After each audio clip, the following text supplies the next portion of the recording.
बातमीपत्रामध्ये आता पाहणार आहोत सुपरफास्ट 100 बातम्या सुरुवात करूया।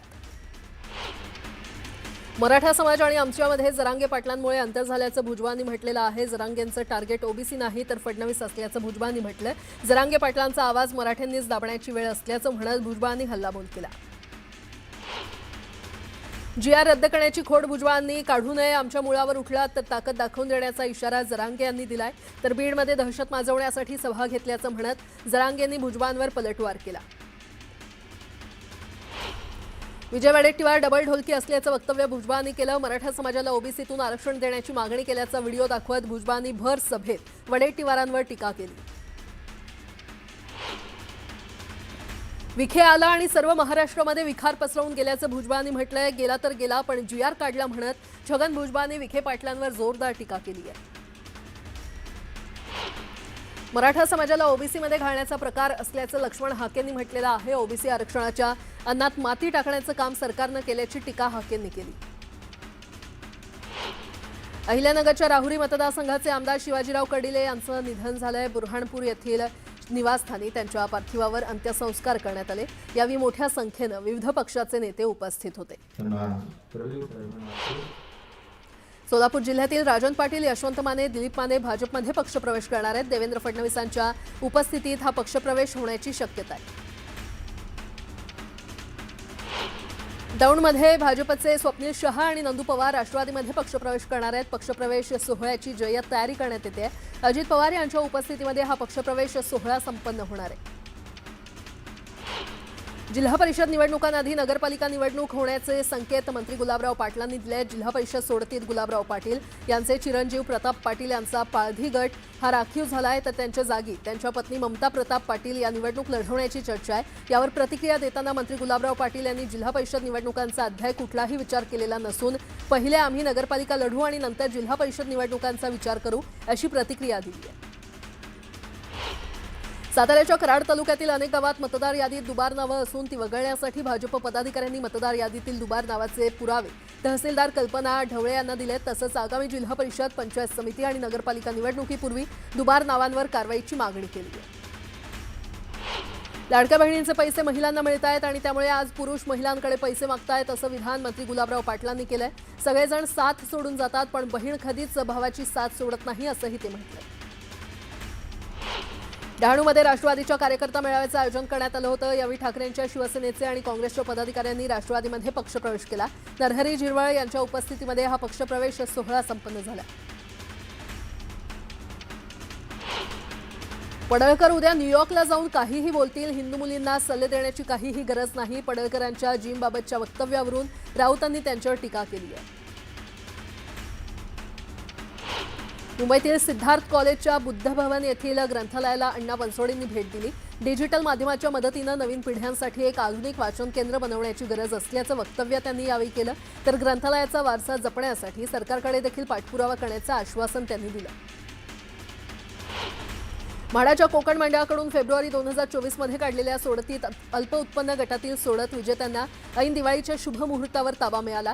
म्हाडा कोकण मंडळाच्या मुख्य अधिकारी रेवती गायकर यांच्या हस्ते सदनिकेच्या चाव्यांचे आणि ताबा प्रमाणपत्रांचं शुक्रवारी वितरण करण्यात आलं। मुख्यमंत्री देवेंद्र फडणवीस बिहारहून थेट शिर्डीमध्ये दाखल झाले। शिवाजी कर्डिले यांच्या कुटुंबियांची सांत्वनपर भेट घेतल्यानंतर पुन्हा बुरहानपूरसाठी फडणवीस रवाना झाले।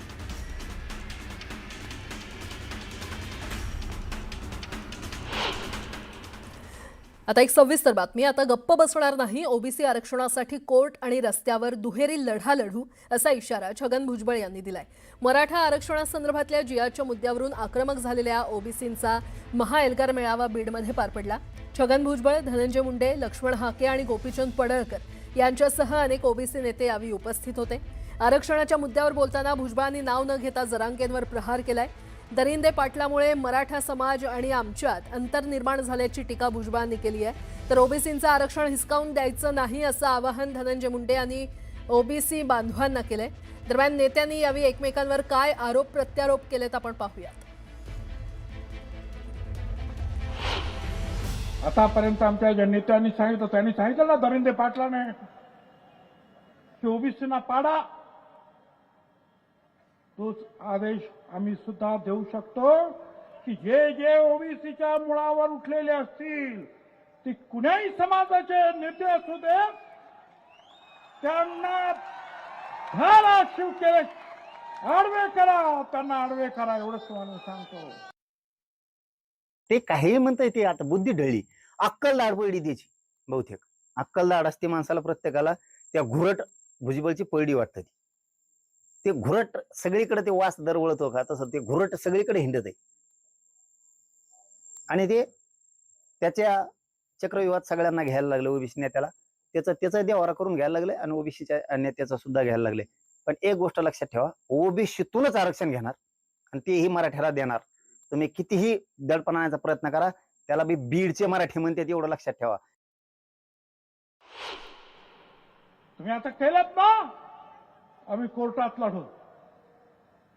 तुम्ही अशा उलटे सुलटे आदेश दिलेत ना, आम्ही रस्त्यावर लढू, आम्ही निवडणुकीत लढू. नाहीतरी आतापर्यंत तुमच्या पाट्या उचलल्यात ना रे आम्ही. एक दिवस असा येईल की आमचा हा गोर गरीब ओबीसी भटक्यांचा हा सुद्धा पालखीत बसेल आणि तुम्हाला सतरंजा उठवायला लावल्याशिवाय राहणार. मराठ्यांचं कसं वाटोळ करता येईल, मराठ्यांच्या पोरांचं जीवन कसं उद्ध्वस्त करता येईल याच्यासाठी ती त्यांनी घेतलेली सभा आहे. ती ओबीसीचे नाहीचे, एका विशिष्ट जातीचेच लोक त्या ठिकाणी जमले आणि त्या पद्धतीचं त्यांनी ते वातावरण भीतीचं निर्माण केलं जिल्ह्यावरती. हे एवढंच काम त्यांनी केलेलं आहे तिथं येऊन, बाकी काही केलेलं नाही. त्यांना वातावरण दूषित करायचंय.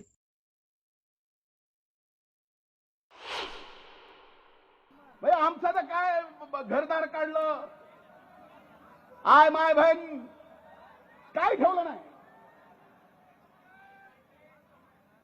इंग्रजापर्यंत माझा तर म्हणला माझा डोळा काढला. माझा डोळा शाबूत आहे, पण ऑपरेशन झाल्यामुळे जास्त फडफडत आहे. हे आणखीन जास्त फडफडू नये बाबा, म्हणून चष्मा घातला. आता माझ्या चष्म्याची सुद्धा अडचण आहे. तो म्हणतो परळीचा चष्मेवाला, आवडलाय तर घेऊन जा.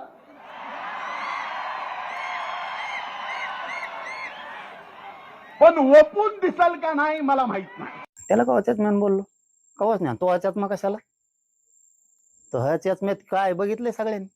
तो ह्याच्यात कशाला, तो ह्याच्यात तुलाच राहून दे. असेच हातरंगी रक्तानी, तो ह्याच्यात तुलाच राहून दे, त्या रक्ताने भरल्याला. पण आम्ही दुहेरी लढाई लढणार आहोत. एक तर न्यायदेवतेकडे आणि दुसरा जो आहे रस्ता तर आमच्याच बापाचा आहे, लक्षात ठेवा. काय तुम्ही सांगता, मला सांगता तुम्ही येऊ नका. आणि मगाशी सांगितलं, मला वाटतं हाक्याने सांगितलं, तो विखे कसा काय आला. विखे आला आणि सगळ्या महाराष्ट्रामध्ये विखार पसरवून गेला. विकास काही होऊ शकत नाही तुमच्याचे, काय होऊ शकत नाही. काय बघणार तुम्ही. ते बिचारा भेटायला जरी आला तरी समाजाला देण्याच्या उद्देशाने आला, कोणाचा रद्द करा म्हणत नाही. मराठ्यांच्या नेत्याचा तो आदर्श घ्यावा. मराठ्याचे नेते आंदोलनात सहभागी होते, गरीबाच्या लेकराला द्या म्हणून. पुन्हा एकदा बातम्या वेगवान स्वरूपात. दिवाळीत फक्त 10 वाजेपर्यंतच फटाके वाजवता येणार आहेत. लक्ष्मीपूजनाच्या दिवशी मात्र मध्यरात्री 12 वाजेपर्यंत फटाके वाजवता येणार आहेत. फटाके वाजवताना डेसिबलची मर्यादा देखील पाळावी लागणार आहे, अन्यथा पोलीस कारवाईला सामोरं जावं लागणार आहे. दिवाळीनिमित्त शेअर बाजार 2 दिवस बंद राहणार आहे. 20 ऑक्टोबर रोजी शेअर बाजार सुरू राहणार असून 21 आणि 22 ऑक्टोबर असे 2 दिवस शेअर बाजार बंद ठेवला जाणार आहे. 21 ऑक्टोबरला मार्केट केवळ 1 तासासाठी मुहूर्त ट्रेडिंगसाठी खुलं राहील. दिवाळी आणि छठपूजा या सणांच्या पार्श्वभूमीवर विमानाचं तिकीट दर हे गगनाला भिडलेले आहेत. विमानाच्या तिकिटांची वाढती मागणी पाहता एअरलाईन्सनं तिकीट दरात 3 ते 5 पट वाढ केलेली आहे. साधारणपणे लखनौ ते मुंबईचं तिकीट हे 4 ते 5 हजार रुपयांना मिळतं, मात्र आता हेच तिकीट 25 हजारांपर्यंत पोहोचलंय. विमान कंपन्यांच्या मनमानी विरोधात प्रवाशांमध्ये तीव्र नाराजी आहे. जिल्हा परिषद निवडणुकांआधी नगरपालिका निवडणूक होण्याचे संकेत मंत्री गुलाबराव पाटलांनी दिले. जिल्हा परिषद सोडतीत गुलाबराव पाटील यांचे चिरंजीव प्रताप पाटील यांचा पाळधी गट हा राखीव झालाय, तर त्यांच्या जागी त्यांच्या पत्नी ममता प्रताप पाटील या निवडणूक लढवण्याची चर्चा आहे. यावर प्रतिक्रिया देताना मंत्री गुलाबराव पाटील यांनी जिल्हा परिषद निवडणुकांचा अध्याय कुठलाही विचार केलेला नसून पहिले आम्ही महानगरपालिका लढवू असं आणि नंतर जिल्हा परिषद निवडणुकांचा विचार करू अशी प्रतिक्रिया त्यांनी दिली. पुण्यातील बाणेर बालेवाडी परिसरातील नागरिकांनी आपुलकीची दिवाळी साजरी केली.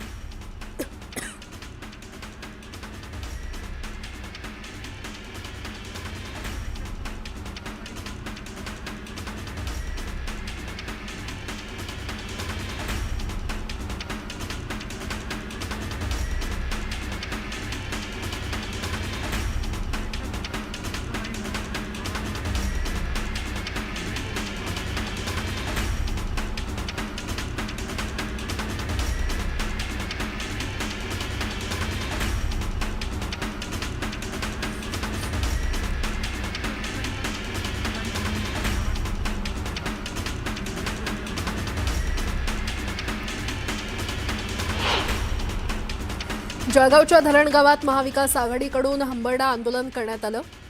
नुकसानग्रस्त शेतकऱ्यांना तातडीनं नुकसान भरपाई देण्याची मागणी यावेळी करण्यात आली.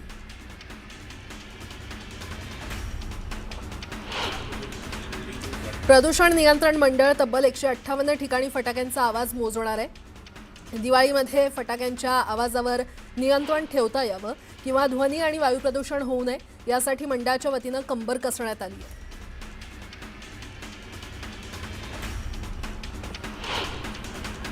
भविष्य निर्वाह निधीचा एकूण निधी हा गेल्या 10 वर्षात जवळपास 5 पट वाढलेला आहे. या वाढीमागे संघटित क्षेत्रातील रोजगारात झालेली वाढ आणि कर्मचाऱ्यांच्या वेतनाच्या आधारातील वाढ हे 2 प्रमुख घटक आहेत.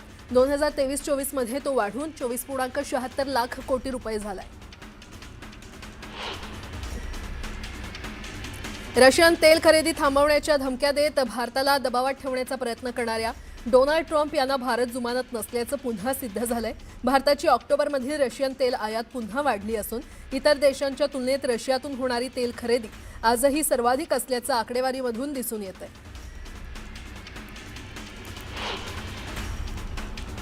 भिवंडी पूर्व विधानसभा क्षेत्रात 1,71,00,000 रुपयांच्या निधीतून विकास कामांचं उद्घाटन आमदार रईस शेख यांच्या हस्ते करण्यात आलं. यावेळी मोठ्या संख्येनं नागरिकांची उपस्थिती होती.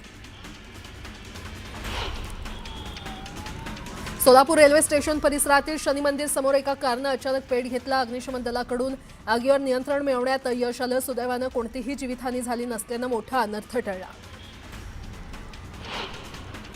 अहमदनगर संभाजीनगर महामार्गावर भीषण अपघात झाला. एका ट्रक चालकाचं वाहनावरील नियंत्रण सुटल्यानं ट्रकनं समोरून येणाऱ्या 3 ते 4 वाहनांना जोरदार धडक दिली. या अपघातात ट्रक चालक गंभीर जखमी झाला असून त्याला तात्काळ शासकीय रुग्णालयामध्ये उपचारासाठी दाखल करण्यात आलं.